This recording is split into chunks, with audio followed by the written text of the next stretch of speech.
Hello and welcome back to the Rosevear YouTube channel. Hello.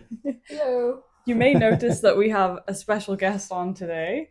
We've got Apo with us. Yeah, I'm Apo. I'm here for a work experience here in Rosevear Tea.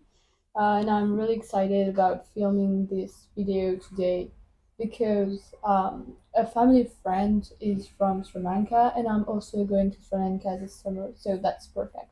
Yeah, because we decided we would talk about Ceylon teas. We are. And the reason, one of the reasons we're going to do that is we've had a request in the comment section of one of our videos to talk through the taste of different black teas. And Ella and I chatted about that. We thought, what's the best way to do it? And we thought it's actually too big a subject to cover all black teas in one video. Yeah. So we're going to do a series of videos of different locations and what the teas taste like. Our first series as a YouTube channel. There we go. We've actually got one of our Ceylon teas here. We're tasting it. This has been made Cheers, by everyone. Isabel. We're in a different location, so Paul's not making the tea today. Isabel makes good tea. Yeah, that's lovely. This is our Dimbala Ceylon that we have. It's a very particular taste, and I always know, I'll try a Ceylon tea and I know it's a Ceylon tea. I don't ever think, where's that from? It's a very particular taste. Distinctive, yeah. A good strong black tea with some malty notes, briskness, and a freshness to it. Some fruity notes, some spicy notes, and we've spoken many times about how that's confusing when you say spice, because we're not talking about chais. And of course, on particular teas, you can have that note of wintergreen. Yes. Sri Lanka was, I think the first mention we've got of Sri Lanka was it was discovered by Arab sailors, and they were actually calling the island Serendip. So quite like serendipity. And you could argue that the way that the island came to produce tea was serendipitous. What a nice etymology of the word. That's really cool. How so? Well, the islands, the main industry on Sri Lanka was, which was called Ceylon at that time, was coffee. Coffee in all of the wonderful green hills of Ceylon, but there was a fungal blight that took out the coffee industry. And then, in fact, we can also bring in Scots people. So we had a Scottish tea planter, James Taylor, who arrived and said, well, let's put a tea plantation here. Did that in 1867, so about almost 160 years ago. But it took off very quickly, and lots of other people set up tea plantations as well. And then by the end of the 19th century, so just in 30 years, Ceylon was already one of the major production places for orthodox black teas. Wow. You know, that Scottish diaspora is just unstoppable. We're everywhere. That's really cool. There's always also, talking about serendipity, part of our OG team was someone called James Taylor. So our very first team was Isabel, myself, the wonderful Hyan, and James Taylor. So hello, James. So are you thinking you'll visit some tea plantations and things when you're in Sri Lanka? I think so. We are also taking a train that goes through all the tea plantations. Okay. And we see like the workers that are like taking the tea out of the tree. Wonderful. Wow. Wonderful. So that will be a nice experience, and I think I'll also taste some tea here. Brilliant. Nice. You know, and tea when it's picked, it's very fresh. It's just wonderful. Yeah.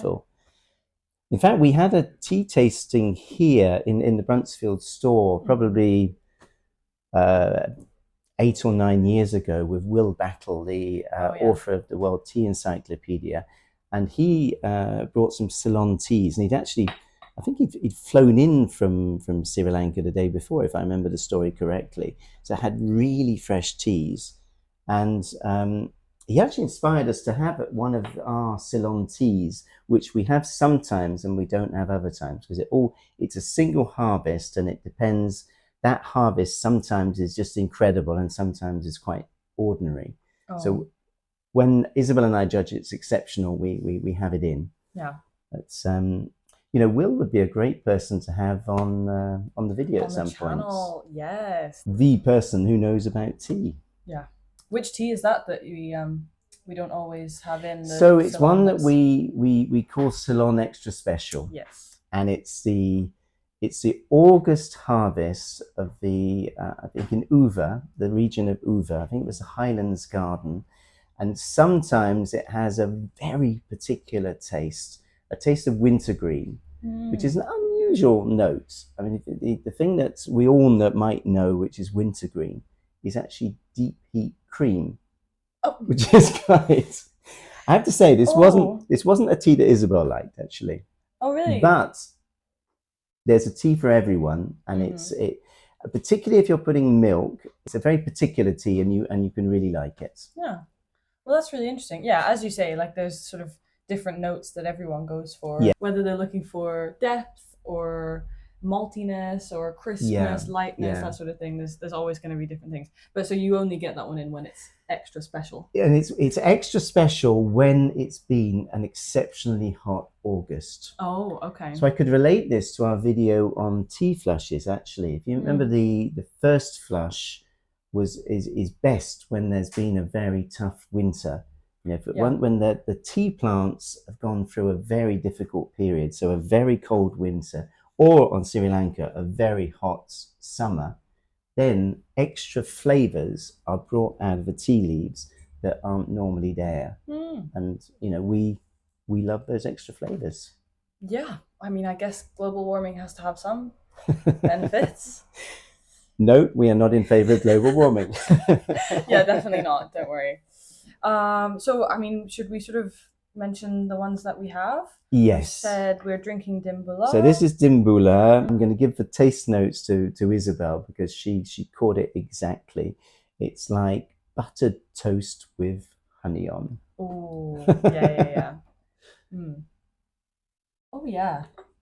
Dimbula is a region in Sri Lanka, and this is actually from the Petya Gallia garden. Now, other teas we've got high-grown Ceylon, and that's from a different part of Uva, and it is a different part of Uva to the tea with the wintergreen notes, and it is very rounded. It's brisk. The grade of the leaf is Orange Pico 1. Okay. So we have a lot of customers who come in and they want to have a Ceylon Orange Pico. Yeah, specifically, And that's the tea they're looking for, actually. Yeah, it's a very popular one, high-grade Ceylon, isn't it? Yeah. And have we done a video we talk about grading leaves at all, or is that one we need to do still? Maybe we still need to cover that, actually. Yeah. We might have. I have a feeling we've made the far too good for ordinary people joke we've done that, in a video. Yeah. But I'm not sure whether we were properly talking about that or just. So the Orange Pico has nothing to do with oranges. It's actually the Royal House of Orange, which was in I guess in the Netherlands, and they also were our royalty for a while as well. And why the tea graders chose to say that a large, beautiful leaf was called Orange Pico, who knows? The Orange Royal House, and for Pico was actually a mishearing of the Chinese word for leaf. Okay. And then they thought it sounded like Pico, but it wasn't. I know. You know what? That's brilliant. I love that it's just based on some guy wanting it named after him. Yeah. And an incorrect word. Absolutely. Nice. Yeah. History is amazing. What else have we got? We've got St. James Ceylon. St. James Ceylon, yes. St. James Ceylon is a very famous tea, and it's one you see in different tea houses around the world. So I remember when Isabel and I lived in Paris, it was available in the local tea shops there. It's appreciated here by people who like a strong black tea, particularly with milk, and a strong black tea with a good flavour with milk. Nice. So not but as much extreme. Crisper than like an yes. Assam. Oh yes, quite different from an Assam, and it's using a different leaf. It's the Camellia sinensis leaf rather than the Camellia sinensis samica one. So it's although it's bold and strong, it's quite rounded. So the last Ceylon tea that we have here is Mountain Ceylon, that is decaffeinated. And so the tea plantations are located in the highlands of Sri Lanka. Scottish connection again. Yeah, of course. And so I think I'm looking forward to try it in Sri Lanka. Yeah, you're going to have such a great time Definitely. there. Yeah. When are you going? In August. Can be hot. It can, yeah. Oh yeah, well we'd like it to be hot because then we can get the extra special in. You could actually let us know if it's a really hot August, and then we'll know that we should try to get the extra special in again. Yeah, I will tell you. Yeah, that'd be great. Maybe you'd be there at the right time to try it, or is it picked like at the end of August? You know, there will be the second flush will already be there to be tried. So it's a great time to visit. You're going to have such fresh those fresh citrusy notes of Ceylon tea. So we probably could say more about the Mountain Ceylon because that's our decaffeinated one of our decaffeinated black teas. And it's what's great about it is it's full-bodied. Because when you decaffeinate tea, and it's decaffeinated using carbon dioxide method, no chemicals at all. When you decaffeinate tea, you can actually just take the backbone out of the tea. Yeah. But this is not the case. After decaffeination, it's still got a great full flavour, which is excellent. Either to drink black or to put milk with it. Yeah, which is quite impressive for a black tea to keep that strength. Absolutely. Ceylon tea, by the way, is used in blends a lot because that's briskness, freshness, and also the way it looks brings something brilliant to a blend. So the traditional recipe for an English breakfast always has Ceylon tea in. And our Bruntsfield breakfast, we've got Ceylon in there as well. Yeah. Which is one of the most popular teas that we have. So particularly here in Bruntsfield. Well, yeah, that makes sense. I thought it was interesting to mention that a few Earl Grey tea that we have in Rosevear tea have Sri Lankan teas in it. Well noticed, actually. Yes, it's very true. Those light, fresh, almost citrusy notes go very well with the bergamot lemon that is the flavour of Earl Grey. Very true. So at the moment, that's all the ones we've got. But Isabel and I are always receiving samples and we're trying them. And if ever we really love one, then it will come into the range. Maybe Apo will give us some good tips as well. Did you enjoy the tea? Yeah, I did. Black teas were not my favorite so far, but I like this one. And you finished before Ella and I, so... I think that means that we're just yapping. Could be. I have time to drink, whereas you don't. Yeah. So, thank you very much for watching our run through of the Ceylon teas. Thank you, Apo, for joining us for this video. It's very cool to have new people visit and have